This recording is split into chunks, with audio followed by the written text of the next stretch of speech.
paz do Senhor Jesus, irmãos e irmãs. Não toquem mulher.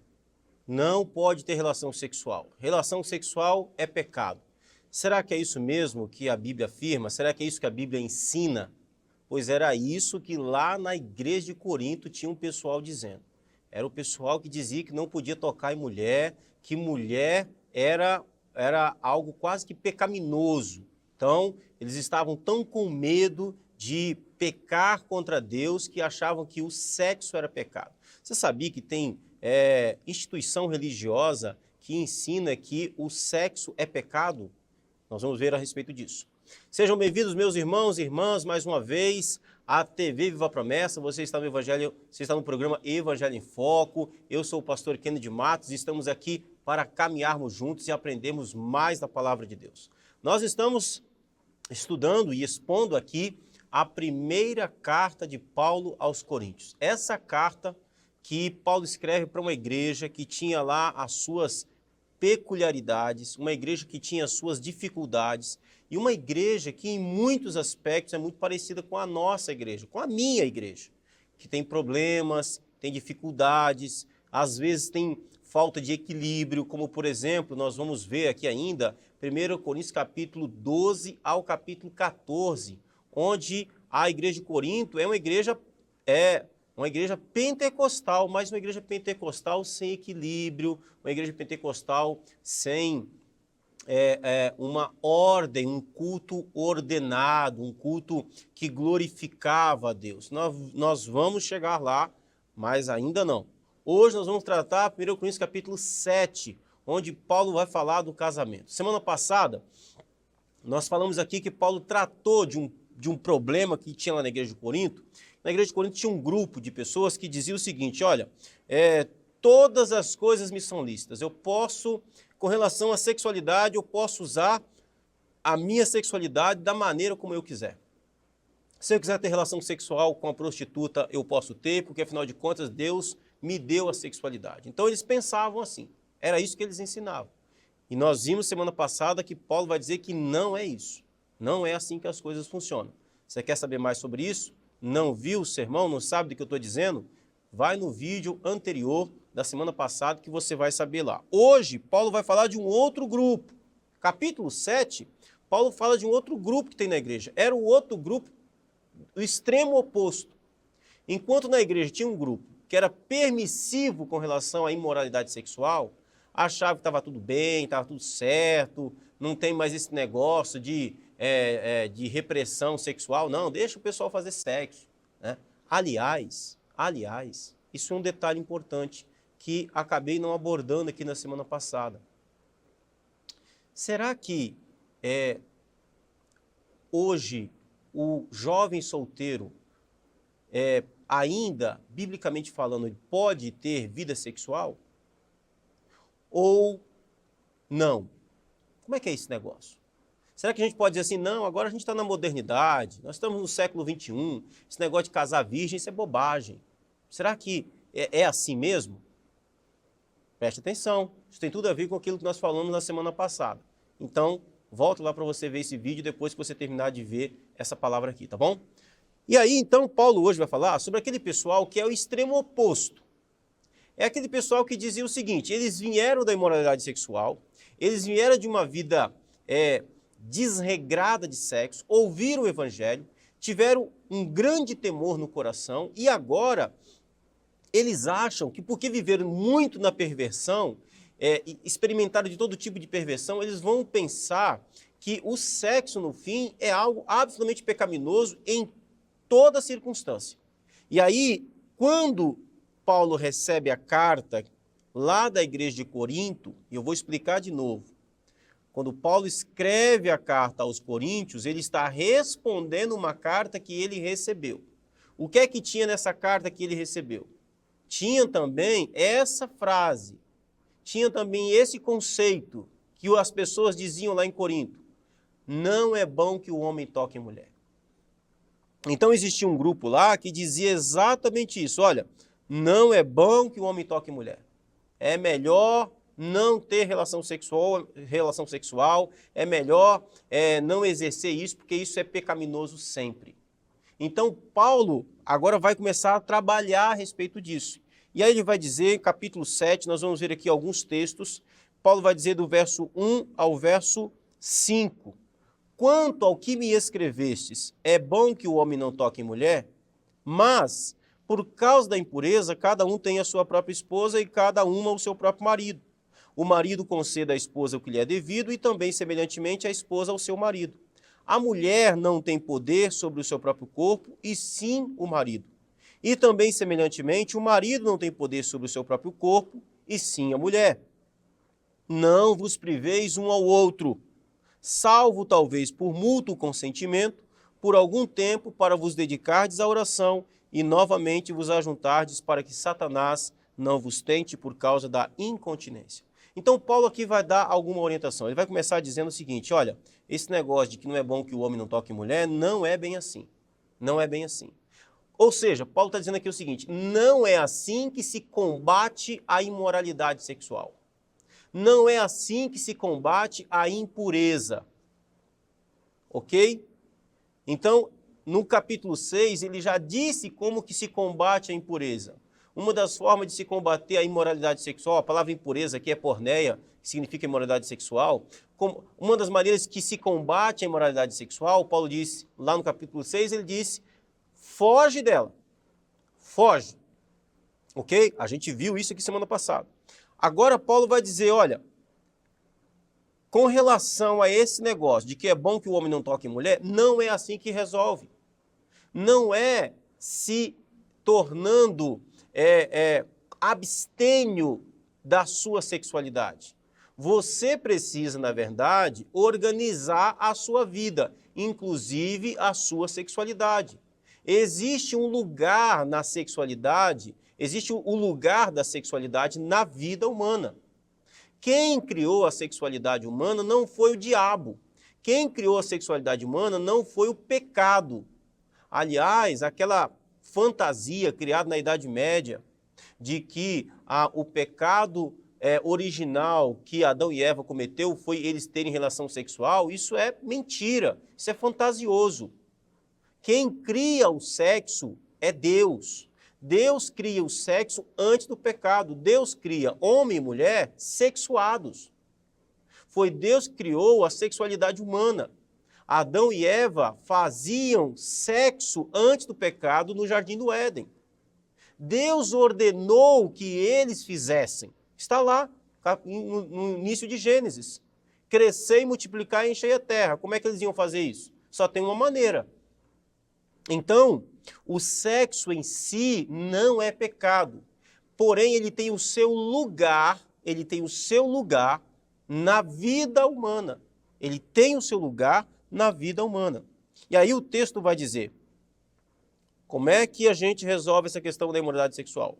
Paulo diz, com casamento. Primeira coisa, com casamento. Ele diz, olha, por causa da imoralidade sexual, por causa da impureza, cada um tenha a sua própria esposa e cada uma o seu próprio marido. É curiosa a expressão de Paulo aqui, né? Porque ele não disse apenas que cada um tenha a sua própria esposa. Paulo está escrevendo para uma sociedade de gentios, uma sociedade coríntia.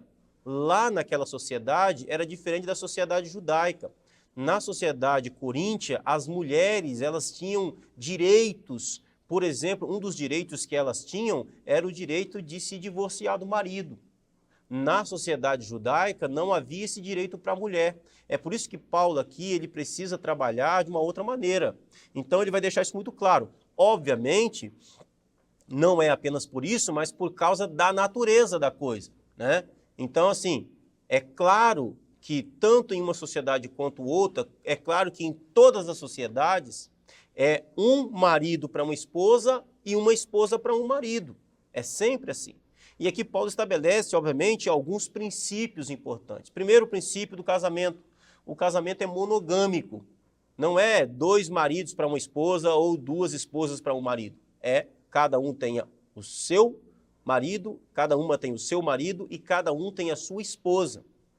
Um outro detalhe é que Paulo estabelece outro princípio aqui, reforça outro princípio bíblico, que é o princípio é da heterossexualidade. O casamento é sempre heterossexual. Não é cada um homem tenha o seu marido, é cada um homem tem a sua esposa. E cada uma esposa tenha o seu próprio marido. Então isso está muito claro, está muito estabelecido. E aí outro princípio que Paulo estabelece aqui é que a sexualidade, ela precisa ser exercida dentro do casamento. Irmãos, não é novidade. Você que me acompanha aqui já há algum tempo, sabe que eu já falei de alguns sermões, algumas pregações aqui, eu já tratei desse assunto. Casamento, sexo é para quem casou. Sexo é para quem é casado. Sexo dentro do casamento tem a bênção de Deus. Solteiro que faz sexo está pecando, está desobedecendo a Deus, está pecando contra o próprio corpo, e a Bíblia chama do sexo fora do casamento de imoralidade sexual. Pode ser tanto prostituição quanto adultério. É assim que a Bíblia exerce as coisas, é assim que ela delimita as coisas. Deus criou a sexualidade humana para ser exercida apenas dentro do casamento. Nunca fora dele, nunca em uma relação extraconjugal e nunca entre uma relação de namorado, noivo, nada disso. É sempre dentro do casamento que tem a bênção de Deus. Então, isso também está claro, está dado aqui. E aqui agora tem uma outra explicação que Paulo traz que é muito interessante. Ele vai dizer o seguinte, olha, a mulher, Paulo continua trabalhando o tema do corpo, lembra que nós começamos a trabalhar nisso na semana passada? Ele vai dizer assim, a mulher não tem poder sobre o seu próprio corpo, e sim o marido. No que diz respeito à sexualidade, o que Paulo está dizendo é o seguinte, que a nossa sexualidade, ela está invertida. Em que sentido? A minha sexualidade, eu exerço a minha sexualidade na minha esposa e vice-versa. Então, Paulo está dizendo o seguinte, olha, no que diz respeito à sexualidade, a mulher não tem domínio, poder, autoridade sobre o seu próprio corpo. A sexualidade do marido dela está no corpo dela. E aí ele faz também o contrário, ele diz, e também, semelhantemente, o marido não tem poder sobre o seu próprio corpo, e sim a mulher. Então o que Paulo está aqui estabelecendo é o seguinte, é o direito do cônjuge exercer a sua sexualidade. O direito do cônjuge exercer sua sexualidade, e a sua sexualidade está no outro. Aqui a gente tem um princípio muito interessante também. Por exemplo, é por isso que solteiro não faz sexo. Porque a sexualidade do solteiro está na sua futura esposa, mas não é casado ainda. Ah, pastor, mas eu já estou namorando, eu vou casar com ela, mas não casou ainda. A sexualidade não pode ser exercida porque você ainda não tem domínio sobre aquele corpo, você não tem direito àquela sexualidade porque não há uma união de casamento, não há. Não há uma aliança, não há um pacto, não há um compromisso, não há. Então, a nossa sexualidade é exercida na outra pessoa e a sexualidade da outra pessoa é exercida em nós, ok? Então, o apóstolo Paulo vai dizer o seguinte, olha, no verso 5, diante disso, não vos priveis um ao outro. Esse negócio de fazer greve, Paulo está dizendo, não existe, não pode. Não se prive, é um imperativo, é uma ordem. Não pode haver esse negócio de se privar. Você não pode privar o outro da sexualidade, de jeito nenhum. Ok? E aí ele vai dizer que existe apenas uma única exceção, né? Não vos priveis um ao outro, salvo, talvez, por mútuo consentimento, por algum tempo, para vos dedicardes à oração e novamente vos ajuntardes, para que Satanás não vos tente por causa da incontinência. Então o que Paulo está dizendo aqui é o seguinte, ele está indo na contramão daquilo que ele leu lá na carta. Ele leu lá na carta assim, ó, é bom que no homem não toque em mulher. Paulo, já que é assim, então, para não correr risco de pecar na sexualidade, é bom que o homem não toque em mulher. Paulo vai dizer, não é assim, não funciona assim. A sexualidade é saudável, ela precisa ser exercida dentro de um casamento. E uma vez que está casado dentro do casamento, o que não pode acontecer é alguém tentar privar o outro do direito de exercer sua sexualidade. Isso não pode acontecer. Aí Paulo vai dizer, né, salvo uma cláusula de exceção, né? Talvez por mútuo consentimento, ou seja, não é uma decisão unilateral. Não é alguém que chega e vai dizer assim, e comunica ao cônjuge, olha, essa semana a gente não vai ter relação porque eu vou orar ao Senhor, vou me santificar. Não, senhor. Paulo diz que precisa ter mútuo consentimento. Os dois têm que concordar. Não é uma decisão de um só. Aí ele vai dizer que também precisa ser por algum tempo aqui é pouco tempo, e para se dedicar à oração. Nenhum outro motivo. É claro, irmãos, que a gente tem outros motivos na vida, né? Às vezes a pessoa fala assim, mas se a pessoa estiver doente, é claro, é doença, é enfermidade. Existem coisas que a gente não precisa explicar, né? Está dada, é óbvia. Então, assim, existem circunstâncias da vida, mas o que Paulo está trabalhando aqui é aquela pessoa que acha que não pode, aquela pessoa que pensava que sexo era pecado, que ela leva a vida mais santa diante de Deus, não fazendo sexo com o seu marido ou com a sua esposa, e Paulo está dizendo, não tem nada, uma coisa não tem nada a ver com a outra. Pelo contrário, se você está casado e você está privando o seu marido ou a sua esposa de relação sexual, olha o perigo. Paulo vai dizer assim, que Satanás pode usar essa situação para tentar o cônjuge. Para tentar o cônjuge que está em falta. Então, às vezes, a pessoa pensava assim, não, eu vou me afastar do meu marido, eu vou me afastar da minha esposa, porque eu quero me santificar ao Senhor. Mas não consultou a esposa, não consultou o marido. Ele concordou, ela concordou? É para a oração, é para a santificação? É por pouco tempo? Não, é porque eu não quero. Não. Paulo vai dizer, de jeito nenhum. Satanás vai usar isso para tentar o seu marido, para tentar a sua esposa. E isso não leva ninguém à santificação. Você não é mais santo porque deixa de fazer sexo com a sua esposa ou com o seu marido. Isso é bobagem. Ninguém é santificado por isso. Então, não é assim que as coisas funcionam. Então, essas são as orientações que Paulo trata aqui a respeito de quanto aos casados. E aí, no capítulo 7, ele continua falando dessa ideia do casamento, da importância do casamento. Aliás, nós temos um movimento recente que as pessoas não querem mais casar. É importante casamento. Nós vamos tratar aqui também a respeito dos solteiros. Mas se você, e aí eu vou usar as palavras de Paulo aqui, né? Se você tem o dom do casamento, você precisa organizar a sua vida para isso. Às vezes, as pessoas levam uma vida de solidão, não é porque não encontra uma pessoa. Às vezes é porque não se organizou na vida. Existem algumas situações. Então, assim, casamento é importante. Nós vemos também hoje um movimento de pessoas que querem ficar eternamente namorando. Mas não existe isso.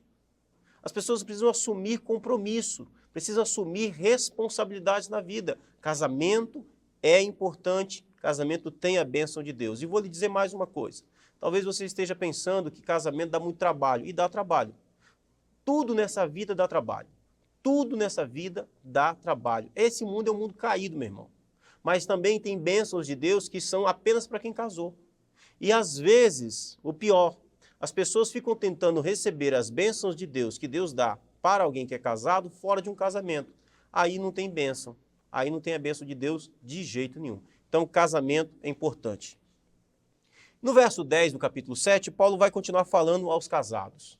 Ele vai dizer assim, ora, aos casados ordeno não eu, mas o Senhor, que a mulher não se separe do marido. Se, porém, ela vier a separar-se, que não se case ou que se reconcilie com o seu marido e que o marido não se aparte da sua mulher. De novo, preste atenção aqui na questão cultural.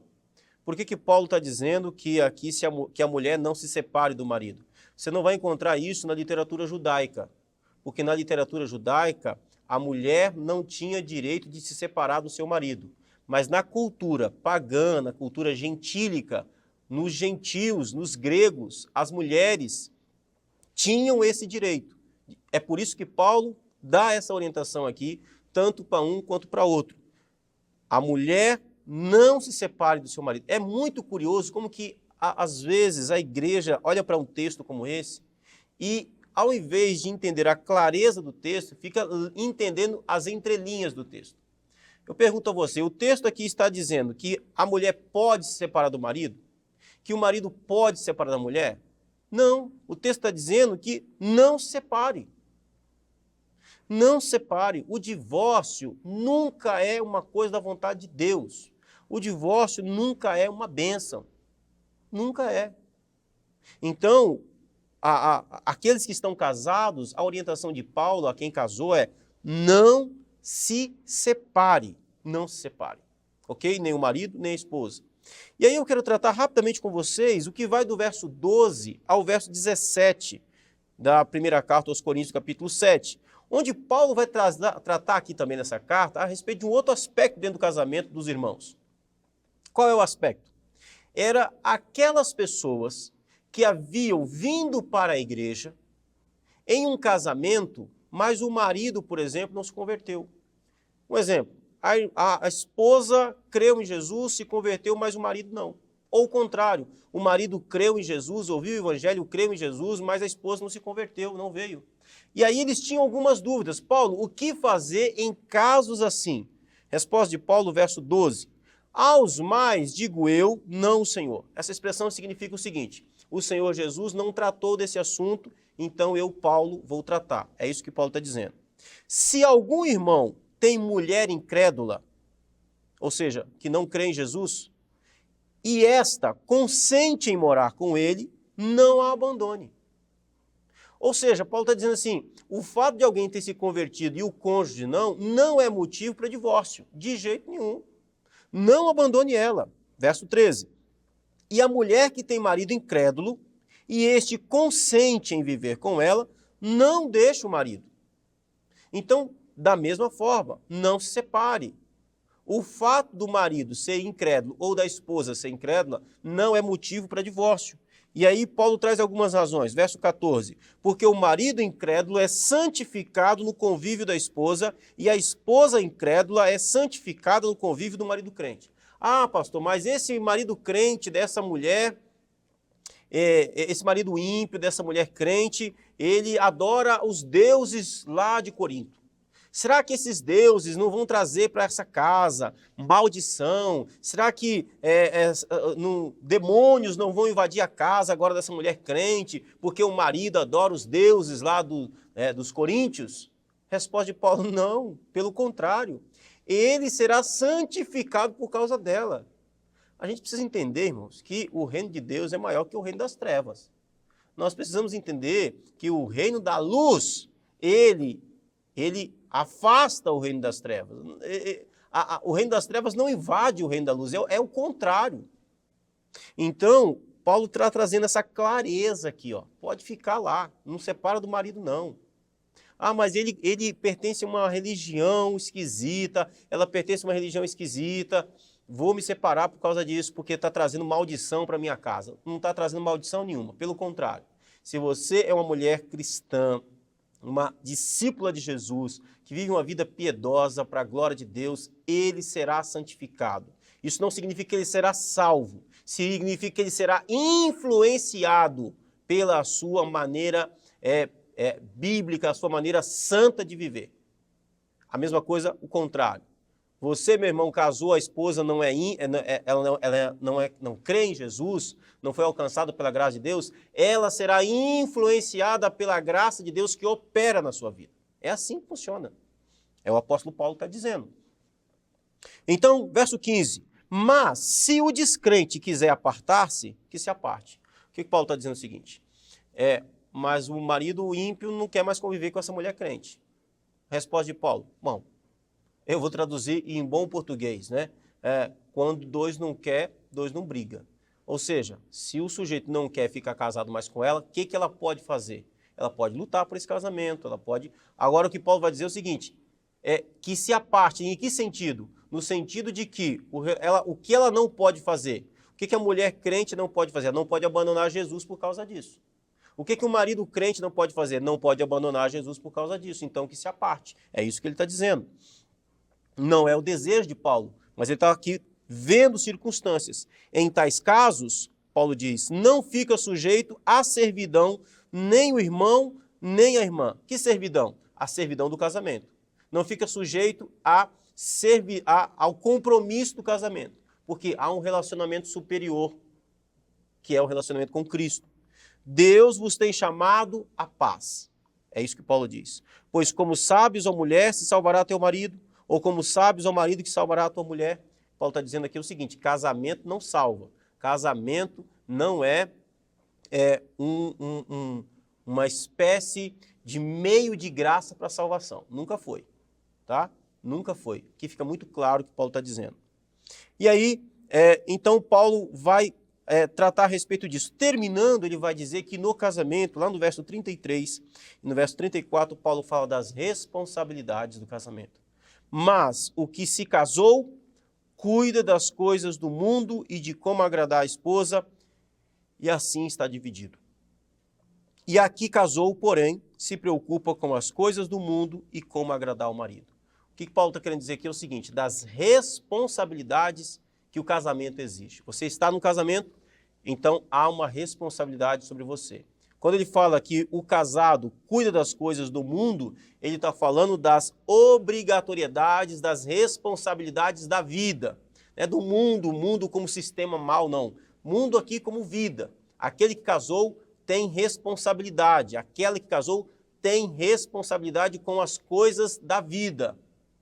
E também de como agradar a esposa. O marido, ele precisa se ocupar, se obrigar, ele tem a responsabilidade de agradar a esposa, da mesma forma a esposa tem a responsabilidade de agradar ao seu marido. E com isso Paulo está dizendo que o casado, ele tem um pouco mais de dificuldade de servir ao Senhor de forma um pouco mais profunda, um pouco mais dedicada. É isso que ele está dizendo aqui no verso 33 e 34. Meu irmão, minha irmã, deixa eu te fazer uma pergunta. Como é que está o seu casamento? Como é que está o seu casamento? Como é que está a sua sexualidade? Ela está sendo exercida dentro de um casamento para a glória de Deus? Você anda exercendo a sua sexualidade fora do casamento? Isso é pecado. Isso é desobediência ao Senhor. E não apenas isso, isso traz consequências terríveis para você. Isso vai te trazer consequências ruins, não é bom. Você que está dentro de um casamento, a sua vida sexual está saudável? Há exercício de sexualidade dentro do seu casamento? Não ter exercício sexual dentro do seu casamento não prejudica apenas você, prejudica também o outro. Então isso precisa ser corrigido, isso precisa ser ajustado. Você tem problemas nessa área? Procure especialistas, procure a medicina. Você tem dificuldades emocionais nessa área? Procure profissionais, procure aconselhamento, isso é importante. Mas essa área precisa ser trabalhada, precisa ser exercida para a glória de Deus. Deus criou a sexualidade também para a glória dele e para ser uma bênção na sua vida. Você casado, exerça para a glória de Deus e o benefício do seu casamento e seu próprio. Você solteiro, guarde a sua sexualidade para a sua esposa. Guarde a sua sexualidade para o seu futuro marido. Ele existe, ela existe, está aí em algum lugar, em uma hora do tempo de Deus, vocês vão se encontrar e vocês estarão lá, guardados um para o outro. Ela existe em algum lugar, respeite essa sua futura esposa. Ele existe em algum lugar, respeite o seu futuro marido. Amém? Vamos orar em nome de Jesus? Maravilhoso Pai, Deus Santo, nós queremos colocar diante de Ti nossa vida relacional, emocional e nossa vida sexual. Que ela seja um reflexo da profundidade, da comunhão que há no Senhor, entre Pai, Filho e Espírito Santo. Nós podemos, meu Deus, ver um exemplo disso na nossa própria unidade, na nossa própria união. Eu oro a Ti, Senhor, agora por esses casais, por cada casal que está nos acompanhando. Eu oro a Ti por esse cônjuge que está abandonado ou que está com dificuldades nessa área. Tenha misericórdia. Dê, meu Deus, a ele coragem, dê a ele, meu Deus, as ferramentas certas para que possa ser uma bênção. que a sexualidade de cada um possa ser exercida para a glória do teu nome. Pai Santo, abençoe, meu Deus, também, ó Senhor, esse casamento, esse irmão, essa irmã que está em um casamento onde o seu cônjuge não serve ao Senhor Jesus. Eu oro pela salvação dele, dela, e peço a Ti, Senhor, que o Senhor abençoe poderosamente.